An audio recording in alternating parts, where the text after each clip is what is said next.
सबसे पहले अस्सलाम वालेकुम दोस्तों।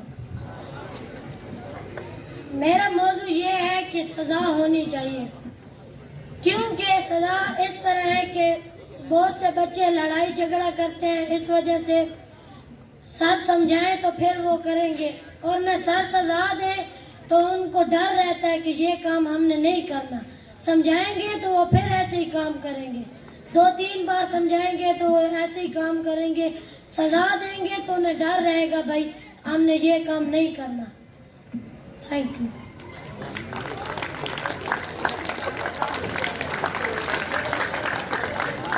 अस्सलाम वालेकुम। मेरा मौजू ये है कि सज़ा नहीं होनी चाहिए, क्योंकि सज़ा तो कैदियों को दी जाती है और तालिब इल्म कोई कैदी तो नहीं है, और जो बात प्यार से समझाई जाती है वो मार से समझ नहीं आती। इसलिए मैं इस हक में हूँ कि सज़ा नहीं होनी चाहिए।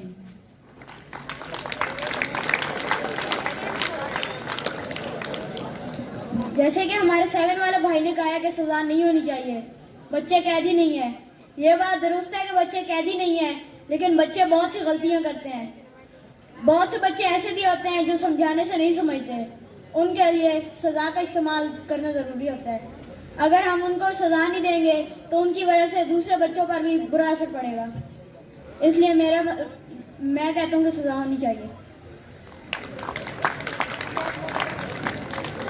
अस्सलाम वालेकुम। मेरा मौजू है कि सज़ा नहीं होनी चाहिए। सबसे पहली बात तो ये है कि तालीमी इदारों में सज़ा देना कानूनन जुर्म है। अगर हम बच्चों को सज़ा देंगे तो वो काम नहीं करेंगे और बुराइयों की तरफ राग़िब हो जाएंगे। इसलिए हमें बच्चों को सज़ा नहीं देनी चाहिए, ताकि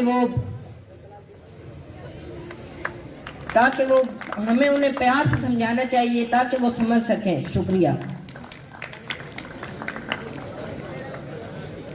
दोस्तों। जैसे कि हमारे 7 वाले भाई ने कहा कि मार नहीं होनी चाहिए। मार क्यों नहीं होनी चाहिए? मार का मतलब ये नहीं होता कि हर बात पर उसे डांटा जाए, बल्कि मार का मतलब ये होता है कि अगर 2-3 बार उसे मना किया जाए, अगर वो ना मारे तब उसे सजा दी जाए। वो कहते हैं ना, लातों के भूत बातों से नहीं मानते। जैसा कि मेरे 6 वाले भाई ने कहा कि लातों के भूत बातों से नहीं मानते, ये बात बिल्कुल गलत है। अब अगर हमारे सर एक बार समझाते हैं, दूसरी बार समझाते हैं, तीसरी बार समझाते हैं, बच्चा कोई पागल तो है नहीं कि वो नहीं समझ सकता। तीसरी बार तो उसको बात समझ में आ जाए। और बच्चों को मारना नहीं चाहिए, क्योंकि अगर हम बच्चों को मारेंगे तो वो प्रेशराइज होंगे और वो काम अपना सही से नहीं कर सकेंगे। शुक्रिया।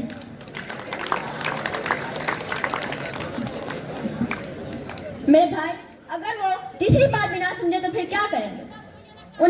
उन पर सख्ती करनी चाहिए, और अब वो दीगर एक्टिविटीज़ में मुब्तला हो जाए तो वो किसी का नुकसान करते हैं, तो ऐसी सूरत में उनकी गलती का मुशाहिदा करना चाहिए कि उनको उसी हद में जवाब देना चाहिए और उनको सजा देनी चाहिए। जिस तरह जंगल में शेर किसी बकरी का शिकार करता है तो उसका पूछने वाला कोई भी नहीं होता, तो इसी तरह बच्चे को सजा ना दी जाए तो उसका भी पूछने वाला कोई नहीं होता।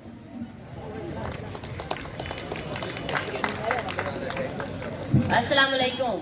मैं कहता हूँ कि हमें बच्चों को नहीं मारना चाहिए, क्योंकि जब हम बच्चों को मारते हैं तो वो अपनी बात असातिज़ा से नहीं कह सकते और बच्चे और असातिज़ा के दरमियान फासला पैदा हो जाता है।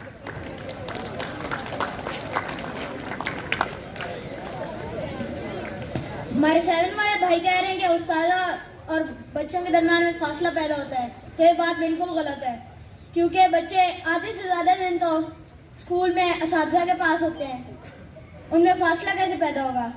अगर उस्तादा उनको कोई बात समझाते हैं और वो नहीं समझते, बहुत से बच्चे पुंज़ेन होते हैं, उनको बात समझ नहीं आती, फिर वो गलतियाँ करते हैं, फिर उनको अगर समझाएं तो उनको समझ नहीं आती, अगर फिर वो कोई गलती करते हैं, कोई बड़ी गलती कर लेंगे तो उनको सज़ा देनी चाहिए ताकि वो गलती को ना दोहराएं।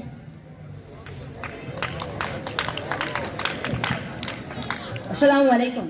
मैं तो साथ में हूँ कि सज़ा नहीं होनी चाहिए। अगर तालिब इल्मों को मारने से वो पढ़ेंगे नहीं, बल्कि वो ढीठ हो जाएंगे और बाकी बच्चे भी डर जाएंगे कि अगली बारी हमारी ना हो। इस वजह से वो उनका कॉन्फिडेंस आ जाए।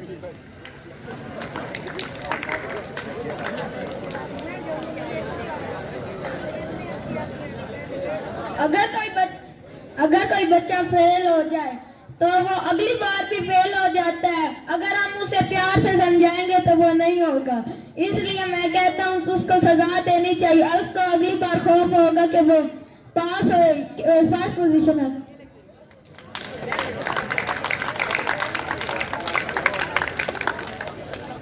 देखिए, अब आपने कहा है कि भाई अगर बच्चे फेल हो गए तो उनको मारना चाहिए। ये बात बिल्कुल गलत है। अगर बच्चा फेल होता है तो उनको मारना नहीं चाहिए, बल्कि उनको प्यार से समझाना चाहिए। और बच्चा कोई पागल तो है नहीं कि वो एक बार फेल हुआ और दूसरी बार वो मेहनत नहीं करेगा। तमाम बच्चे बराबर की मेहनत करते हैं, इसलिए ये बात बिल्कुल गलत है कि हमें बच्चे को मारना चाहिए।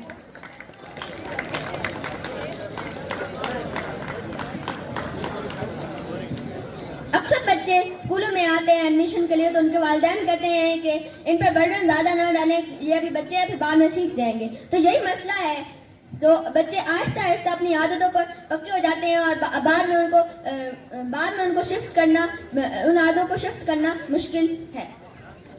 जैसे अगर कोई छोटी सी बेल हो उसे हम लोग कहीं भी किसी डायरेक्शन में रख सकते हैं, लेकिन जब वो बड़ी हो जाए तो हम लोग उसकी डायरेक्शन चेंज करना थोड़ा सा मुश्किल होता है। तालिब इल्मों के साथ भी ऐसा ही है। जब उस्ताद उन्हें पढ़ाना चाहता है तो उनकी बुरी आदत छोटी उम्र से बनी हुई होती है, तो फिर उन्हें बड़ी उम्र में जाकर ठीक करना मुश्किल है।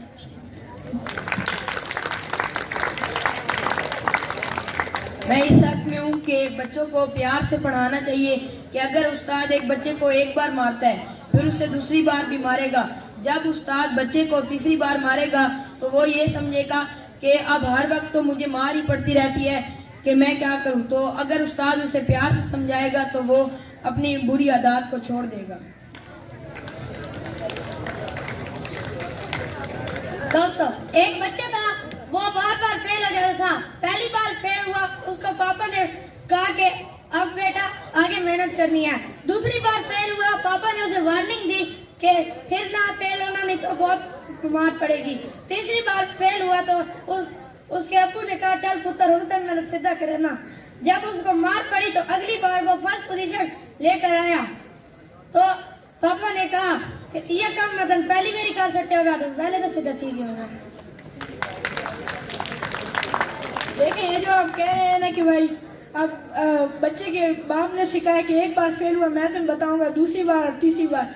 अगर बाप उसको पहली बार ही बता देता कि तुम मेहनत करो, अगर पहली बार ये बता देता कि मेहनत करो और ये ना कहता कि अगली बार फेल हुआ मैं तुम्हें बताऊंगा, और ये बात भी अगर पहली बार कह रहे तो दूसरी बार तो बाप ये कह सकता था कि अगर इस बार मेहनत करो अगली बार नहीं फेल हो सकते। बाप ने फिर कहा कि अगली बार फेल हुए तो मैं तुम्हें मारूंगा, लेकिन तीसरी बार बच्चे ने खुद मेहनत की और इसलिए वो पास हुआ।